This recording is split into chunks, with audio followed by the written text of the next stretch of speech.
understood the way, say, Americans understand it, contribute to the problem, and the converse of that, which might be your second point, is can we solve the problem by suppressing speech? And it's undoubtedly true that our politics exist through speech. So the way forms of communication we allow are those that help constitute our politics. But my own intuition, I'm not making any causal claims because I don't have the means to do that, but my intuition, you're talking about me as a person, my intuition is that to treat the speech is to treat the symptom. That we speak certain ways because we have certain orientations which our experiences have produced. And it's the deep experiences that make us speak that way. And if I suppress the speech, I'm suppressing the symptom, likely driving underground the hostility and the enmity. So I understand, and different cultures regulate speech differently, and you see the same populism emerge. So I'm agnostic, deeply agnostic, about whether any of this is to be remedied through either more regulation or less regulation of speech. But what I'm saying is, the contention I'm putting on the table is we need a deep analysis of the grounds of politics. And that means, for example, what you see in Western Europe is you see 4 decades of political parties being unresponsive to popular feelings. And as a result, you get the emergence of populism in Western Europe. If the political system is not responsive to what people are actually experiencing, they will reject the political system. And their speech will be symptomatic of that. If you regulate only their speech, you haven't taken away the alienation. So that's my first cut intuition. I think you put on the question, the next question you asked was a deep one, which is, I'm using a kind of metaphor, I'm talking about the health of public discourse. And you're saying, well, what do you mean health? How do you know whether it's healthy or not? And that's a deep question, because if it's just what people happen to think, then whatever it is, and it can't be more or less healthy. I think that was underlying your question. And that's a very deep issue.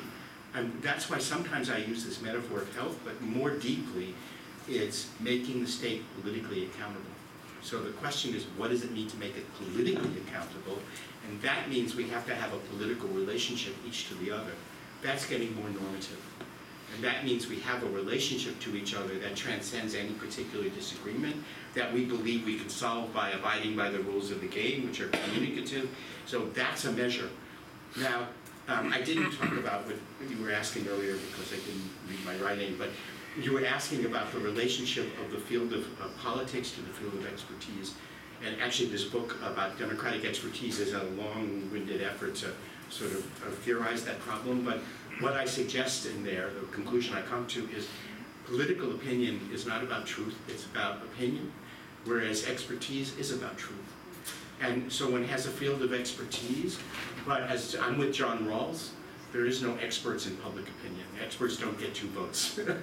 When we're in the field, the idea of political equality is fundamental, the idea of public opinion formation, which means that the field of public discourse has an extremely complicated relationship to the field of disciplinary expertise. And the best, and I made that argument in order to establish a constitutional principle on which academic freedom could rest. I call it democratic competence.